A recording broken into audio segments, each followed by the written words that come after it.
11 divided by 1/5. Let me translate 11 divided by 1/5. 11 is a whole number, but 1/5 is a fraction, so we need to convert this whole number into fraction, considering 1 as a denominator. Now divide this fraction with this fraction. So how to do that? Just apply keep, change and flip method. Keep the first fraction unchanged, then change the division sign to multiplication sign, then flip this fraction. Now multiply this fraction with this fraction, that is multiply top number together and bottom number together.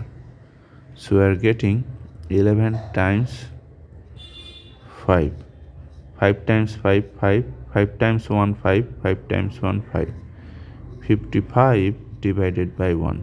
If you divide a number by 1, you will get that number itself. So 55 is our answer.